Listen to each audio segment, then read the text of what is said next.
Hi friends, నేను మీ Maheshwari. Welcome to my channel. ఈరోజు నేను చెప్పబోతున్న టాపిక్ ఏంటంటే సాఫ్ట్వేర్ ప్రాసెస్ మోడల్స్ గురించి చెప్పబోతున్నాను. ఫస్ట్ అసలు సాఫ్ట్వేర్ ప్రాసెస్ మోడల్స్ గురించి తెలుసుకునే ముందు అసలు వాట్ ఈజ్ సాఫ్ట్వేర్ అనేదాన్ని మనం తెలుసుకుందాము. జనరల్గా సాఫ్ట్వేర్ అంటే ఏంటంటే సెట్ ఆఫ్ ఇన్స్ట్రక్షన్స్, అంటే ఇన్స్ట్రక్షన్స్ కానీ ఏమైనా డేటా ఆర్ ప్రోగ్రామ్స్ అన్నీ కలిపి ఒక కంప్యూటర్ అనేది ఒక స్పెసిఫిక్ టాస్క్ కోసం యూజ్ చేసేదాన్ని సాఫ్ట్వేర్ అంటారు. సింపుల్ వర్డ్స్లో చెప్పాలంటే software is nothing but a set of instructions. కొన్ని ఇన్స్ట్రక్షన్స్ కానీ ఆర్ లేకపోతే ఏమైనా డేటా టోటల్ అంతా కలిపి ఒక కంప్యూటర్ అనేది ఒక స్పెసిఫిక్ టాస్క్ కోసం చెప్పేదాన్ని సాఫ్ట్వేర్ అంటాం. అండ్ ఈ సాఫ్ట్వేర్ ప్రాసెస్లో 7 టైప్స్ ఆఫ్ ఫేజెస్ ఉంటాయి. ఎన్ని ఉంటాయి? 7 టైప్స్ ఉంటాయి. ఆ 7 టైప్స్ ఏంటనేది ఇప్పుడు మీకు చెప్తున్నాను.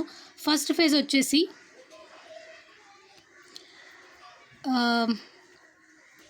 Requirement gathering.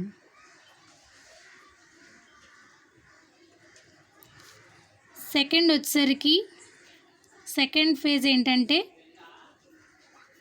Analysis. Third phase వచ్చి డిజైన్. ఫోర్త్ ఫేజ్ వచ్చి కోడింగ్.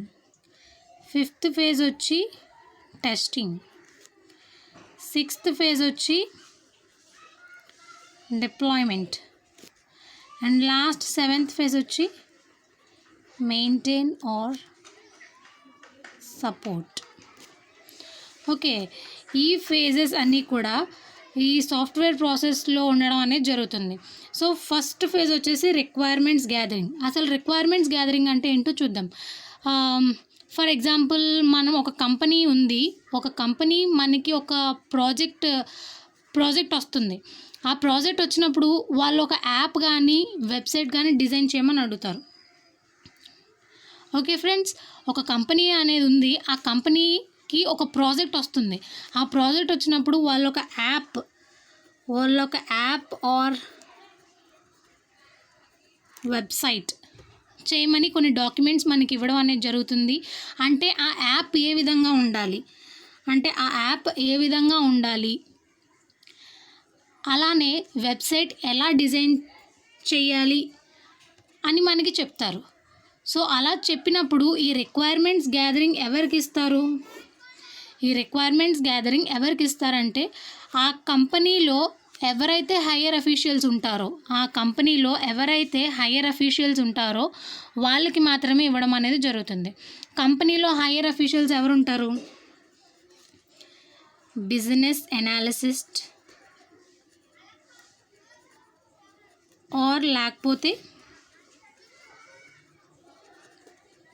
Project manager. బిజినెస్ అనాలిసిస్ట్లు ఉంటారు ఆర్ లేకపోతే ప్రాజెక్ట్ మేనేజర్ అనేవాళ్ళు ఉంటారు. సో ఈ రిక్వైర్మెంట్స్ గ్యాదరింగ్ అన్నీ ఎవరు చెక్ చేస్తారంటే ఆ కంపెనీలో ఉన్న హయ్యర్ అఫీషియల్స్ చెక్ చేస్తారు. బిజినెస్ అనాలిసిస్ట్ ఆర్ లేకపోతే ప్రాజెక్ట్ మేనేజర్. వీళ్ళిద్దరూ ఏం చేస్తారంటే కస్టమర్స్ దగ్గర నుంచి తీసుకొని అన్నిటినీ కూడా ప్రాపర్ డాక్యుమెంట్స్గా పెట్టుకొని ఒక డెమో లాగా కనెక్ట్ చేస్తారనమాట. ప్రాపర్గా డాక్యుమెంట్స్ అన్నీ నీట్గా క్రియేట్ చేసుకొని ఒక డెమోలాగా కనెక్ట్ చేస్తారు. తర్వాత అది నెక్స్ట్ ఫేజ్. అలా డెమోలా క్రియేట్ చేసిన తర్వాత దాన్ని అనాలిసిస్ చేస్తారు. సో నెక్స్ట్ ఫేజ్ వచ్చేసి దాన్ని అనాలిసిస్ చేస్తారు. ఈ అనాలిసిస్ ఎలా చేస్తారు? ఆల్రెడీ మన రిక్వైర్మెంట్స్ అన్నీ గ్యాదర్ చేసి పెట్టుకున్నాం, ఒక డెమోలాగా చేసుకొని పెట్టుకున్నాము. ఆ డెమోలా చేసుకొని పెట్టుకున్నవన్నీ కూడా ఈ అనాలిసిస్లోకి తీసుకొని వచ్చి ఈచ్ అండ్ ఎవ్రీ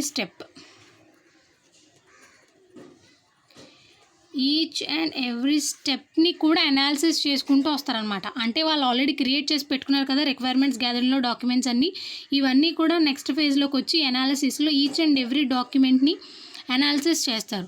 అనాలిసిస్ చేసిన తర్వాత నెక్స్ట్ డిజైన్ చేస్తారు.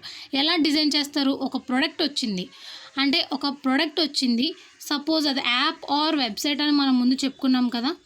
సో ఒక యాప్ కానీ వెబ్సైట్ కానీ అది ఎలా ఉండాలి, ఆ యాప్ యొక్క లోగో ఎలా ఉండాలి, దాని యొక్క లోపల యాప్ అనుకోండి, యాప్ యొక్క లోగో ఎలా ఉండాలి, ఆర్ సపోజ్ వెబ్సైట్ అనుకోండి, వెబ్సైట్లో ఇన్స్ట్రక్షన్స్ ఎలా ఉండాలి, లోపలికి వెబ్సైట్ ఓపెన్ చేస్తే అందులో ఇన్స్ట్రక్షన్స్ ఎలా ఉండాలి. సో మనం ఒకదాని మీద క్లిక్ చేస్తే, ఏదో ఒక ఇన్స్ట్రక్షన్ మీద క్లిక్ చేస్తే ఎన్ని ఫోల్డర్స్ కింద డివైడ్ అవుతాయి. ఓకే, ఎన్ని ఫోల్డర్స్ కింద డివైడ్ అవుతాయి. సో ఆ యాప్ యొక్క లుక్ ఎలా ఉండాలి, దాని డిజైన్, ద స్ట్రక్చర్ ఎలా ఉండాలి, ఇదంతా కూడా మనం డిజైన్లో చెప్పుకుంటాం అన్నమాట. Okay friends, and next coding. ఈ డిజైన్ అయిపోయిన తర్వాత కోడింగ్ రాస్తాం. వాళ్ళు ఇచ్చిన ప్రాజెక్ట్ కోడింగ్ ఎవరు రాస్తారంటే డెవలపర్స్ రాస్తారు. కోడింగ్ ఎవరు రాస్తారంటే డెవలపర్స్ రాస్తారు. వాళ్ళు ఇచ్చిన ప్రాజెక్ట్కి డెవలపర్స్ ఏం చేస్తారంటే కోడింగ్ అనేది రాస్తారనమాట. సో ఆ ప్రాజెక్ట్ ఎలా ఉండాలి అనుకొని ఎస్యూమ్ చేసుకొని, ఆ ఒక కోడింగ్ అనేది రాస్తారు. అలా రాసిన తర్వాత ఈ డెవలపర్స్ మొత్తం కోడింగ్ అంతా అయిపోయిన తర్వాత ఈ కంప్లీట్ ప్రాజెక్ట్ని ఎస్యూమ్ చేసుకొని కోడింగ్ రాస్తారు కదా. రాసిన తర్వాత ఈ కంప్లీట్ ప్రాజెక్ట్ని టెస్టింగ్కి పంపిస్తారు. ఇక్కడ టెస్టర్స్ ఏం చేస్తారు, ఈ ఫేజ్లో టెస్టర్స్ ఏం చేస్తారంటే ఏం చెప్తారంటే వీళ్ళు డెవలపర్స్ కోడింగ్ రాస్తారు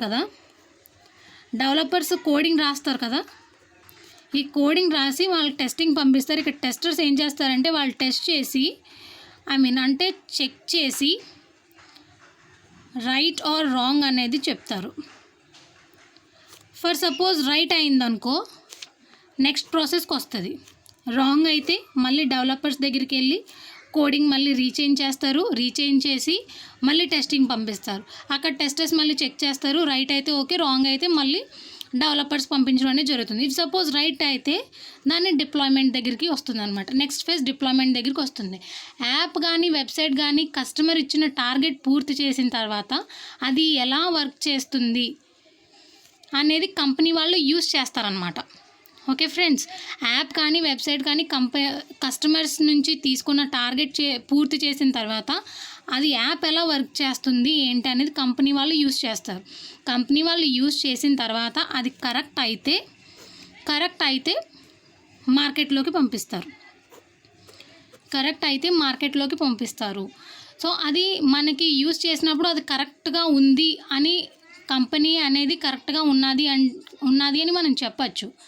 ఓకే, మనం యూస్ చేసినప్పుడు అది కరెక్ట్గా ఉన్నది అంటే సో కంపెనీ అనేది కరెక్ట్గా ఉందని మనం చెప్పచ్చు. ఓకే ఫ్రెండ్స్, సింపుల్ ఏమీ కాదు. ఫస్ట్ సాఫ్ట్వేర్ అంటే సెట్ ఆఫ్ ఇన్స్ట్రక్షన్స్. నెక్స్ట్ అందులో 7 ఫేజెస్ ఉంటాయి. Requirement analysis. ఈ రిక్వైర్మెంట్ అనాలిసిస్ ఏం చెప్తుందంటే మొత్తం ఒక కంపెనీ దగ్గర నుంచి ఆ ప్రొడక్ట్ యొక్క రిక్వైర్మెంట్స్ అన్నీ గ్యాదర్ చేసుకున్న తర్వాత ఒక డాక్యుమెంట్ లాగా డెమో లాగా క్రియేట్ చేసుకుంటుంది. అండ్ నెక్స్ట్ అది అనాలిసిస్కి వెళ్తుంది. అనాలిసిస్కి వెళ్ళినప్పుడు ఈచ్ అండ్ ఎవ్రీ స్టెప్ని కూడా అనాలిసిస్ చేసుకున్న తర్వాత నెక్స్ట్ ఫేజ్ డిజైన్లోకి వస్తుంది. అనాలిసిస్ చేసిన తర్వాత ఆ డిజైన్లోకి వస్తుంది. డిజైన్ మీన్స్ అది ఎలా డిజైన్ చేస్తాము ఏంటి, దాని యొక్క డిజైన్ ఎలా ఉండాలి ఏంటి అనేదంతా కూడా, అంటే దాని యొక్క లోగో, దాని స్ట్రక్చర్ ఎలా ఉండాలి ఏంటి అనేదంతా కూడా డిజైన్లో మనం చెప్తాము. ఆఫ్టర్ డిజైన్ అయిన తర్వాత కోడింగ్లోకి వస్తుంది. ఈ కోడింగ్లో డెవలపర్స్ ఏం చేస్తారంటే ఆ ప్రాజెక్ట్ ఈ రిక్వైర్మెంట్స్ అన్ని గ్యాదర్ చేసుకున్నారు కదా, దీనికి తగ్గ కోడింగ్ని వాళ్ళు ఎస్యూమ్ చేసుకుంటూ కోడింగ్ అనేది రాయడం జరుగుతుంది. కోడింగ్ రాసిన తర్వాత దాన్ని టెస్టింగ్ పంపిస్తారు. సో ఇక్కడ ఈ ఫేజ్లో టెస్టర్స్ ఏం చేస్తారంటే వీళ్ళు రాసిన కోడింగ్ని చెక్ చేసి రైటా రాంగ్ అని చెప్తారు. ఇఫ్ సపోజ్ రైట్ అయితే కనుక ఓకే, నెక్స్ట్ స్టేజ్ డిప్లాయ్మెంట్కి వెళ్తుంది. సపోజ్ ఒకవేళ రాంగ్ అయితే అది మళ్ళీ డెవలపర్స్కి వెళ్తుంది. అక్కడ మళ్ళీ కోడింగ్ వాళ్ళు రీచేంజ్ చేసి మళ్ళీ టెస్టింగ్ పంపిస్తారు. అక్కడ టెస్టర్స్ మళ్ళీ చెక్ చేసుకుంటూ వస్తారు. ఇఫ్ సపోజ్ రైట్ అయితే కనుక నెక్స్ట్ స్టేజ్ డిప్లాయ్మెంట్కి వెళ్తుంది. Deployment is nothing but customers ఇచ్చిన టార్గెట్ పూర్తి చేసిన తర్వాత అది ఎలా వర్క్ చేస్తుంది, దాని యొక్క ఫంక్షన్స్ అన్నీ ఎలా వర్క్ చేస్తున్నాయి ఏంటి అనేది కంపెనీ వాళ్ళు కరెక్టో కాదో అని చూసి ఎన్విరాన్మెంట్కి పంపిస్తారు. Environment is nothing but users, బయటికి పంపిస్తారనమాట. సో అది మెయింటెనెన్స్లోకి వస్తుంది, మెయింటెనెన్స్ సపోర్ట్లోకి వస్తుంది. మనం యూస్ చేసినప్పుడు అది కరెక్ట్గా ఉన్నది అంటే సో కంపెనీ అనేది కరెక్ట్గా ఉందని మనం చెప్పచ్చు. ఓకే ఫ్రెండ్స్, ఇది సాఫ్ట్వేర్ ప్రాసెస్ యొక్క ఫేజెస్. మనం నెక్స్ట్ క్లాస్లో చూద్దాము సాఫ్ట్వేర్ ప్రాసెస్ మోడల్స్ ఎలా ఉంటాయి, ఆ మోడల్స్లో ఎన్ని టైప్స్ ఆఫ్ మోడల్స్ ఉంటాయని మనం నెక్స్ట్ క్లాస్లో చూద్దాం.